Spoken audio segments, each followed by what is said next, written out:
మహబూబాబాద్ జిల్లా దామరవంచలో సర్పంచ్ ప్రమాణ స్వీకారంలో విచిత్ర పరిస్థితి నెలకొంది. సర్పంచ్ ఎన్నికల్లో ఇద్దరు అభ్యర్థులు గెలిచినట్లుగా అధికారులు ధృవీకరణ పత్రాలు ఇచ్చారు. మొదట బీఆర్ఎస్ బలపరిచిన అభ్యర్థి స్వాతి 3 ఓట్ల తేడాతో గెలిచినట్లు ప్రకటించి ధృవీకరణ పత్రం అందజేశారు. అరగంట తర్వాత కాంగ్రెస్ బలపరిచిన అభ్యర్థి సుజాత 1 ఓటు తేడాతో విజయం సాధించినట్లు మరోసారి ప్రకటించి 6వ ధృవీకరణ పత్రం అందజేశారు. ఇద్దరు అభ్యర్థులు ప్రమాణ స్వీకారానికి సిద్ధమవడంతో గందరగోళ పరిస్థితి నెలకొంది.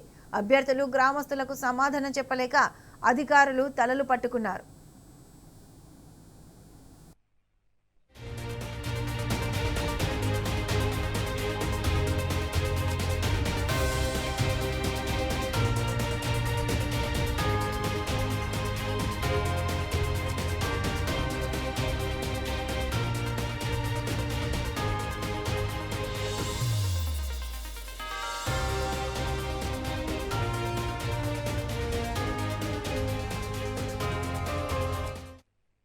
మహబూబాబాద్ జిల్లా దామరవంచలో సర్పంచ్ ప్రమాణ స్వీకారోత్సవంలో విచిత్ర పరిస్థితి నెలకొంది. సర్పంచ్ ఎన్నికల్లో ఇద్దరు అభ్యర్థులు గెలిచినట్లుగా అధికారులు ధృవీకరణ పత్రాలు ఇచ్చారు.